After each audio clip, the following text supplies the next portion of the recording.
Pengendalian mulut, kunci pertama keheningan hati. Selamat datang kembali di Ruang Hening. Jika Anda kembali ke sini setelah merenungkan misteri satu mulut kita sebelumnya, terima kasih telah meluangkan waktu. Jika ini adalah kunjungan pertama Anda, mari kita ambil waktu sejenak, waktu yang sungguh-sungguh kita berikan kepada diri sendiri. Tarik nafas yang dalam, hembuskan perlahan. Biarkan bahu Anda rileks dan pikiran Anda membiarkan segala urusan hari ini mengendap sejenak.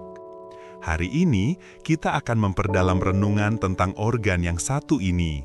Kita akan melihat mengapa pengendalian mulut adalah kunci pertama dan utama menuju keheningan hati yang sejati yang kita dambakan. Mari kita lihat diri kita, sebuah desain yang menakjubkan.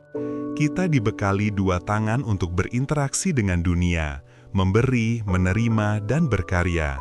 Kita punya dua kaki untuk menopang perjalanan dan membawa kita ke tempat-tempat baru. Dua mata untuk menyaksikan keindahan dan dua telinga untuk mendengarkan. Semuanya berpasangan, seolah siap bekerja sama secara seimbang. Namun, di antara semua yang berpasangan ini, kita hanya memiliki satu mulut. Hanya satu. Bukankah ini ironis? Organ yang paling sedikit jumlahnya ini justru sering menjadi yang paling sibuk, yang paling sulit dikendalikan. Bahkan, di saat anggota tubuh lain sudah terlelap, kadang mulut kita masih bekerja dalam desahan, gerutuan, atau kata-kata yang tersimpan yang mengganggu tidur. Seringkali, semua upaya yang kita bangun dengan dua tangan kita, dengan dua kaki kita, dapat dihancurkan, dirusak hanya oleh satu kata yang salah, yang terlepas dari organ yang satu ini. Kekuatan kolektif kita seolah kalah di hadapan ketajaman lidah yang tak berpasangan.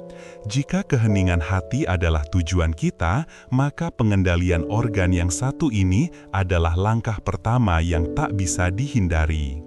Ketenangan sejati yang kita cari ternyata tidak terletak pada seberapa jauh kita lari dari keruyuhan, melainkan pada seberapa dalam kita mampu mengendalikan apa yang keluar dari diri kita. Rahasianya terletak pada kendali diri yang sederhana, tuan dan budak. Renungkanlah perbedaan ini.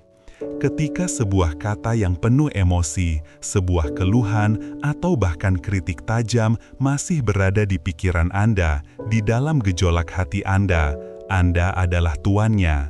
Anda memiliki kuasa penuh. Anda bebas untuk membatalkannya, menghapusnya, atau mengubahnya menjadi hening.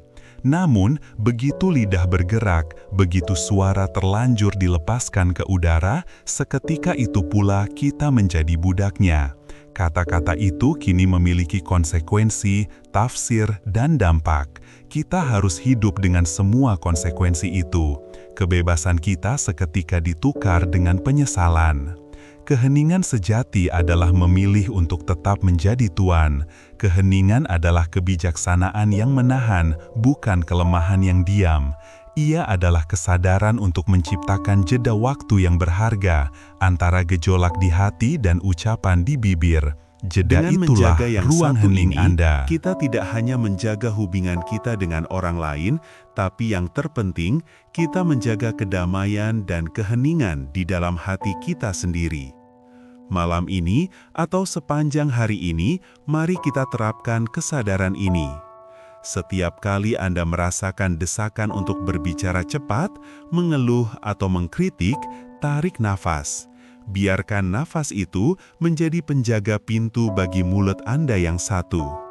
Mari, biarkan organ yang satu ini beristirahat, sehingga organ yang berpasangan, kedua mata, kedua telinga, kedua tangan, dapat berfungsi dengan damai dan penuh kebijaksanaan.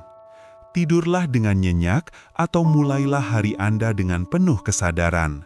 Semoga Anda bangun dan hidup sebagai tuan yang tenang atas perkataan Anda sendiri.